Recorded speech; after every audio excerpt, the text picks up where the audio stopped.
We're tracking a deadly avalanche. We want to show you the Palisades Tahoe ski map. You see it right here on your screen. The avalanche happened near the top of the KT-22 ski lift on the left side of the mountain. The debris field is about 150 feet wide, 450 feet long, and 10 feet deep.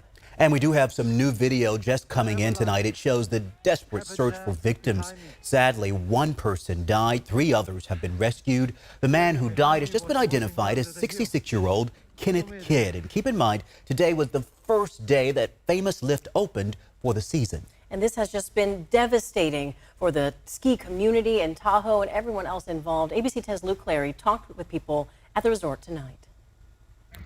Guests at Palisades Tahoe on their hands and knees, using their skis and snowboards as shovels in a desperate attempt to save those trapped by the avalanche.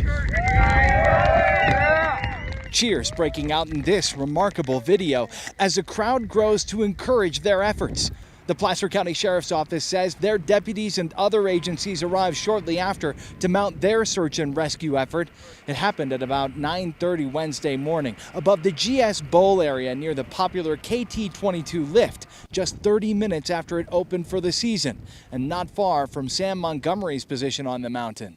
Did you actually see the avalanche? No, we pretty much, we were going up into the lift line and then somebody yelled avalanche and then they said we're shutting down right now, and we were just looking around going, what the heck happened? 4 people were trapped. 1 man was hurt but made it out.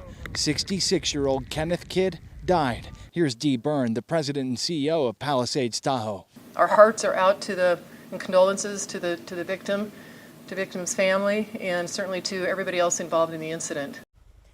Palisades Tahoe will reopen tomorrow. We'll have more from Luke on the deadly avalanche coming up on Late News tonight at 11.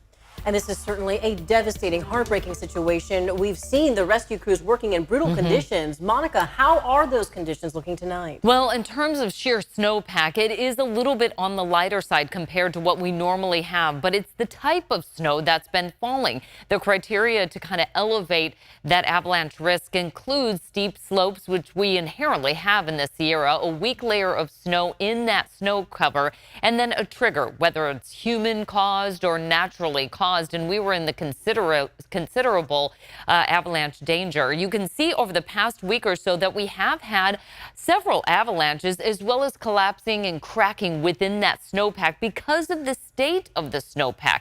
We had that weak weather system move through over New Year's Day, and then new snow fell on that weak layer. That's going to increase the danger. Plus the cold temperatures overnight leading to a cold and shallow snowpack and that considerable danger up there in the high country. Now combine some gusty winds with that as well. Winds were over 50 miles per hour for today, and in some areas it was closer to about 100 mile per hour peak wind gusts. The snow is starting to taper off right now, as you can see with our satellite and radar image, but we're still looking at some additional accumulation with that winter storm warning still in effect until 1 o'clock in the morning. New tonight, this is actually not the first tragedy to hit the ski resort. We went back in the ABC 10 archives to Wednesday, March 31st, 1982. Multiple people died in an avalanche, but there was one amazing story of survival. Take a listen. A massive search and rescue operation started using dogs to try to find any signs of life. It was a grim task, though, only bodies being recovered. As the days passed, any hope for survivors quickly faded. The weekend came and went, the search continued. And then on Monday, the news everyone had hoped for, a survivor had been found. Resort employee Anna Conrad had been trapped in a pocket formed by a falling locker and had survived the ordeal in darkness by eating snow.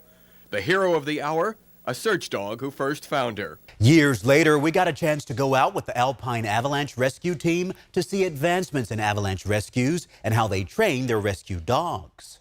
But we start with these dogs at 8 weeks of age, and so we essentially instill in them from a really early age that they're looking for human scent under the snow. This is Huxley. He's one of the avalanche rescue dogs, and he has to find several used sweatshirts hidden underneath the snow. Oh, good boy. Their sense of smell is incredible. The dogs are taught to know the difference between surface scent and buried human scent. They often can find people within minutes. It's challenging, and the timelines are very short for surviving an avalanche when you're caught in one. We spoke to an outdoor expert about what steps you can take if an avalanche hits, including having an avalanche pack. Inside the pack itself, they've got what looks like a big balloon or parachute.